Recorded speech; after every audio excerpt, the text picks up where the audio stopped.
এদিকে বন্যা বিধ্বস্ত কেরল থেকে দুটি ট্রেনে ফিরলেন এরাজ্যের কয়েক হাজার বাসিন্দা।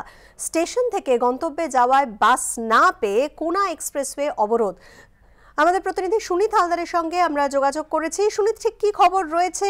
যে সমস্ত যাত্রীরা যারা কেরল থেকে ফিরেছেন, ফিরে তারা দুর্ভোগের শিকার হন বাস না পেয়ে, কি বলেন তারা? দেখো, গতকাল রাত্রি 11:30 নাগাদ হাওড়া সাঁতরাগাছি স্টেশনে এর্নাকুলাম সাঁতরাগাছি একটা স্পেশাল ট্রেন আছে।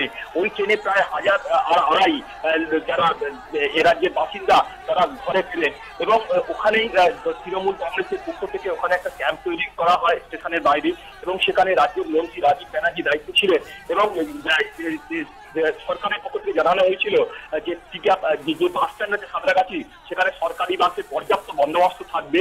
কিন্তু যখন এই কেরল ফেরত বন্যা বিধ্বস্ত যেসব মানুষরা যখন বাস স্ট্যান্ডে আসে, তখন তাদের যেটা অভিযোগ, তারা সরকারি বাস পায়নি।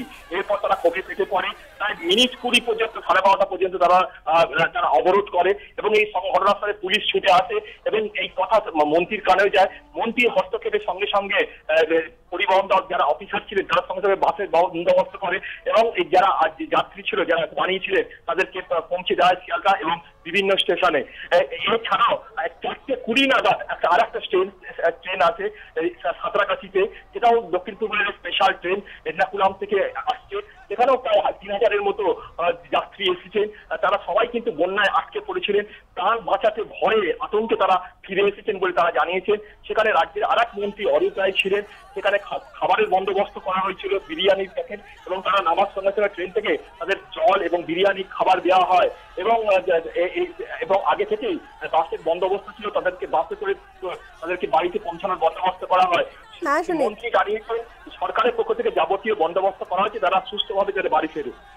ধন্যবাদ সুনীত।